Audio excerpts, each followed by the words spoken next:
আজকে আপনাদেরকে একটু দেখানোর চেষ্টা করব আমার ছোট ছোট কিছু সবজির বাগান। আপনারা ভিডিওটা দেখতে থাকুন, কেউ স্কিপ করবে না। যদি সুস্থ থাকতে চান, এরকম সবজির বাগান করতে পারেন আপনিও, চলুন আমার সাথে। এ হলো কলমির শাক।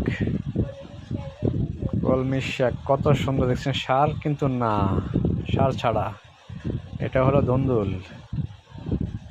কেবল ধরা শুরু করেছে ইদানিং, অনেক ফুল আসছে গাছে, দেখতে থাকুন ভিডিওটা। এটা হলো পাট শাক, অনেক সুন্দর পাট শাক, সার ছাড়া, কিন্তু কোনো সারের ব্যবহার করা হয় নাই। এটা হলো পালং শাক, পাশাপাশি পুঁই শাকও আছে এর মধ্যে।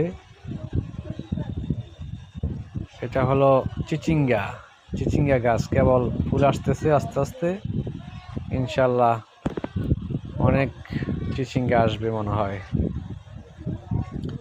এটা হলো ভেন্ডি গাছ, অনেক সুন্দর, সার ছাড়া কিন্তু অনেক সুন্দর ভেন্ডি গাছ, কোনো সার ওষুধের ব্যবহার করা হয়নি। এটা হলো পাট শাক, এটা নতুন করে পালানো হয়েছে, এটা কেবল আস্তে আস্তে বড় হচ্ছে। এটা হলো মিষ্টি আলুর শাক, অনেক সুন্দর, কিন্তু কোনো সারের ব্যবহার করা হয়নি। এটা হলো মাইরা বলি আমরা নাকি, মাইরার শাক, সাদা মাইরা,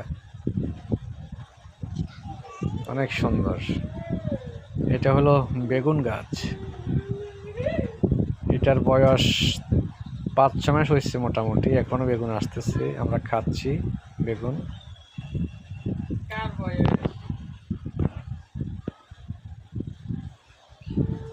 অনেক সুন্দর। আর এটা হলো কচুর শাক, কি পরিমাণ কচুর শাক দেখুন, কোনো সারের ব্যবহার নাই। ভিডিওটা ভালো লাগলে অবশ্যই লাইক, কমেন্ট, শেয়ার করে দেবেন।